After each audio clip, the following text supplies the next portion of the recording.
The following story has been brought to you by StoriesToInspire.org. There's a rabbi in Bnei Brak. He was teaching his community about the power of tefillah. And he shared with them a story that happened with him. He was traveling abroad to do an outreach seminar in Chutz La'aretz. Anyway, as they get to the airport in Israel, they ask around in the terminal before the plane takes off, did anyone not pray Arbit? Slowly but surely, they gather in minyan together. Everyone is praying together. They have quite a large minyan. All of a sudden, right as they start Amidah, what do you hear? Right? You know how it is, right? I don't know why they hire people who have speech impediments, have a cold. But either way, the point is, you hear all of a sudden on the loudspeaker, Flight 175 to wherever they're going is departing. Final call. Right? Okay. So all of a sudden, everyone started Amidah 1 minute ago. You have people finish Amidah, record time. Finish Amidah faster than it takes the time to turn the pages. Faster than a bolt of lightning. They're 1 minute Amidah, right? 60 seconds. They heard the announcement. They ran. They went and got on the plane. Some people, my friends, they're able to stick it out. They stick it out a little bit more, right?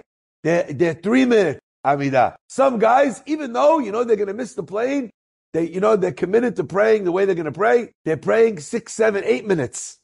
After, maybe they're going to miss the plane because I'm in the middle of tefillah. How could I run away? This rabbi says, I prayed for 8 minutes. He says, how do I know how long I prayed for? I don't usually know. But I know that when I started praying the Amidah, I looked to see what time the flight was boarding, and I looked to see what time it was now. So I know what time I started the Amidah. So in the 8 minutes, they went from not ready to board to final call to we're leaving without you. Anyway, I grabbed my stuff. I ran to the airplane, right? He's the last group of people running to the airport, though. Running to the airplane. Except for one woman is still praying there. She prayed longer than everyone, longer than the rabbi. Guy runs to the plane. He gets on the plane. He tells the steward, he says, listen, he says, we just finished praying. When we started praying, you weren't even boarding. Then you rushed everyone to board, but we were in the middle of praying. He said, there's a girl, she's still praying the Amidah, praying so beautifully. Is there any way you could still wait? The guy says, listen, I can give you 5 minutes more. He says, because we started boarding late. But he says, but more than that, everyone is already on board. We can't have them wait for someone, even if it's not her fault. The rabbi says, okay, thank you very much. Anyway, what happens? Within the next couple of minutes, right? All of a sudden, they hear from the loudspeaker of the thing, ladies and gentlemen, please, we're going to have everyone get off the plane. Unfortunately, we're having some sort of a problem in the cockpit.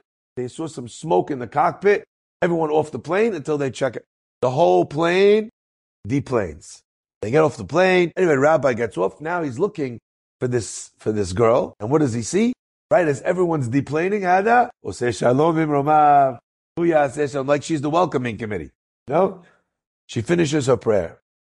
Within a couple of minutes, they put everyone back on the plane, and now she's perfectly on time. She sits down like everybody else, and the plane takes off. The rabbi, he's got a long flight, pops up, finds this girl in a seat. He says, you know something? I was very impressed. To pray as long and with as much intention as you prayed is very special at any given time.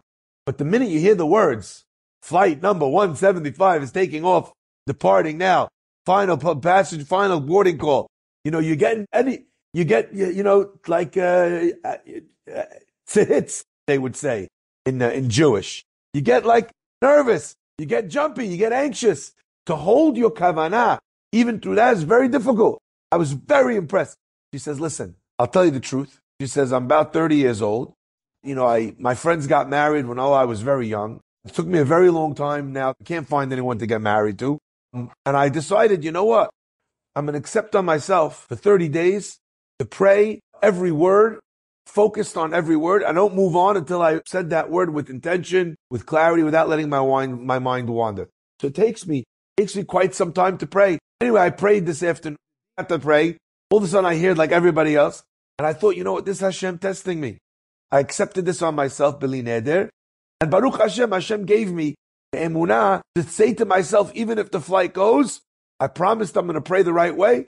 and I prayed the right way. And look, Hashem eventually let me get back on the plane, and everything sorted itself out. The rabbi sees that there's something going on here. Anyway, he goes up to the steward. He says, tell me, what happened in the cockpit when I asked you for those extra few minutes? The steward says, I'll tell you the truth. They saw some smoke in the cockpit. They checked it out. They couldn't find anything wrong with the plane. We have no idea why. There's nothing wrong. We ran every test. Everything's fine. But just for safety, we had to get everybody off to check it off. So we took everybody off. We checked it out, came back in. It wasn't even a problem.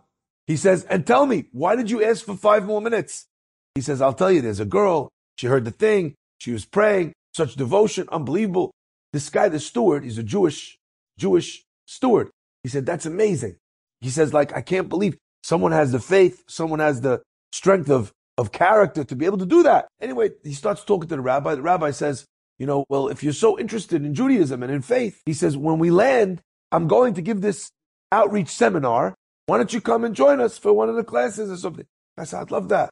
Anyway, the steward now comes to the class of the rabbi in this random country. Okay, he comes back, so excited, back to Israel after this outreach seminar. The guy decides he wants to learn more about Torah, signs up to do 1 year in yeshiva. The guy spends time learning about the prayers, learning about Shabbat, till he becomes a full-fledged religious person who does everything from A to Z in the Torah the proper way.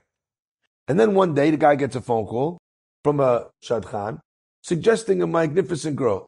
And he goes out with this girl, and turns out who's the girl he's set up with, that he winds up marrying, building a family with, and having children with. This girl from the airport who prayed at that flight to be able to get married, so that something happens in the cockpit that we don't even know what it is, so that everyone gets off the plane, so that the rabbi could ask the question, so that the guy could be impressed, so that he could go to a seminar, so that he could be worthy of the woman who was praying in the first place, not knowing what she was praying for. And I thought to myself, they could not figure out what fire made that smoke. It turns out it was the fire in his soul. It turns out that it was this guy getting lit up on fire, Be'ezat Hashem, his neshama, connecting to Borei Olam for the first time in his entire life. Enjoyed this story? Come again. Bring a friend. StoriesToInspire.org